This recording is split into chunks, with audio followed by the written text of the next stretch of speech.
Hello, it is Success Story Saturday, March 31st, 2018. Steve Sipress here on the 1-year anniversary of me recording a new Facebook Live video every single day for the past year.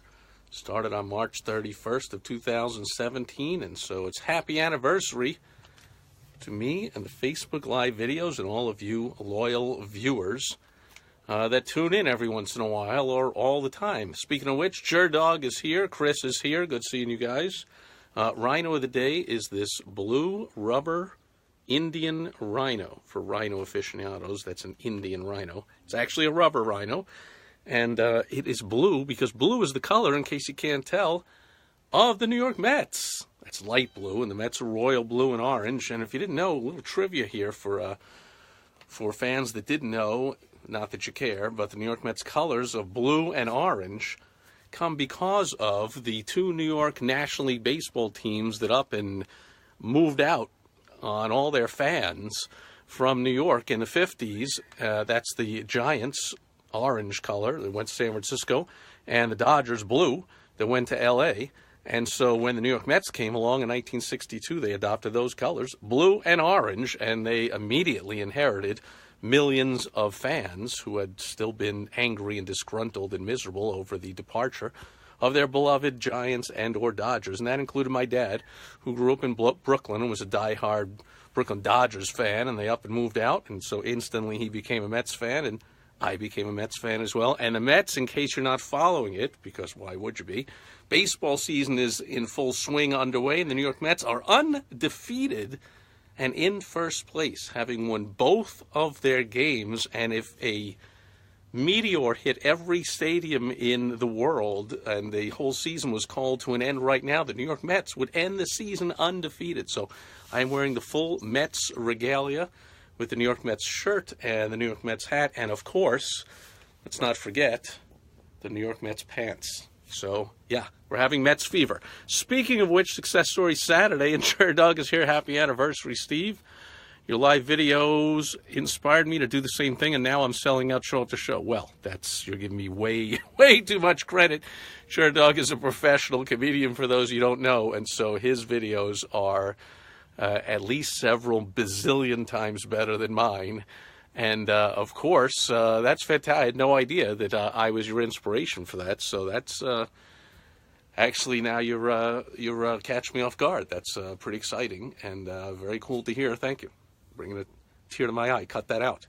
So that's exciting because I know you do those every single day, and I love them, and you're awesome. And how great is that you're selling out the shows partially because of that? What the heck? See, and I was thinking after 1 year, maybe I'd come out and take a poll and say, like, should I go down to once a week or do it once in a while, or like, and now I think you got me. I'm going to keep doing it, and maybe I'll inspire some more business owners and entrepreneurs to do the same or to do other things that will build their business, because that's what I love to see. So far, we haven't even talked about our Success Story Saturday subject today, which was Fred Wilpon, who is the majority owner of the New York Mets. It seems like just about every team now has a majority owner. When I was growing up, there were owners for the most part, but now these sports teams are all multiple billion-dollar franchises, and it takes a team of investors and this and that and whatever. It's all complex. But Fred Wilpon, and I guess it's okay that we spent the whole time not talking about Fred Wilpon because his story is incredibly simple. There's not a lot to it. Although it's some fun facts, so especially for baseball fans. So he grew up in Bensonhurst, which is a neighborhood in Brooklyn, right near Dodger Stadium. And he actually pitched on his high school baseball team at Lafayette High with Sandy Koufax. They pitched together on the same team in high school. For those that don't know baseball, Sandy Koufax is a Hall of Fame pitcher who threw 4 no-hitters and, if not for arm trouble, would have broken every single record there was for a pitcher, one of the most dominant, greatest pitchers ever, and just an all-around great guy and still very involved in baseball with the Dodgers and the Mets. And so Fred Wilpon actually pitched in college in Michigan until he got injured. So he really only pitched, I think, 1 year in college, then he got hurt. Meanwhile, he got married, came back to Brooklyn, and his wife worked for Branch Rickey.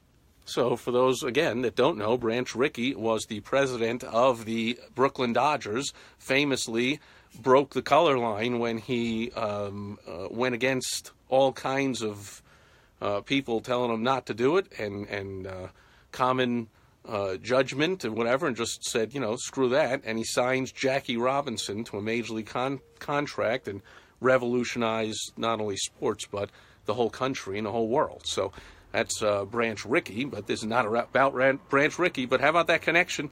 All those connections to baseball for Fred Wilpon. So it just makes sense that after dabbling in sales, he started investing in real estate along with his brother-in-law, and the two of them put up some condos, and then they started investing in property all over the country, and they were looking for tax-advantaged properties. And it just so happened that in those early 70s that they were doing this, happened to be just on the cusp of what became a boom market.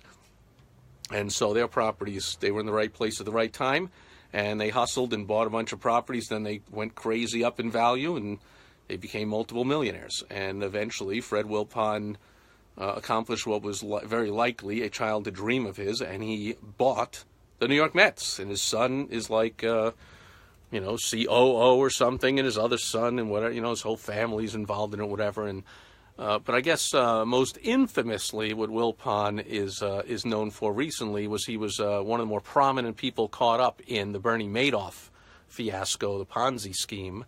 And but of course, as with any good Ponzi scheme, from what I know of the Madoff thing, they made a lot of money with it. So they didn't make a lot of money from Madoff making any trades or anything, but from the Ponzi scheme, Fred Wilpon got paid out a lot of money, but then they got into some financial trouble, and the Mets right now are on the brink of, years ago they were on the brink when all that came out of having to sell the team, because reports were like, oh, they lost a lot of money with Madoff, but then, it's not really possible unless you just got in right at the end. So they made a ton of money with it, but they had some other problems, and so they're infamously tied to Bernie Madoff, and they're going through some financial troubles, and they're being watched by Major League Baseball in case they default on loans that they took just to stay afloat, and new owners are ready to pounce and come in, but Fred Wilpon is hanging on, and he is the subject of today's Success Story Saturday.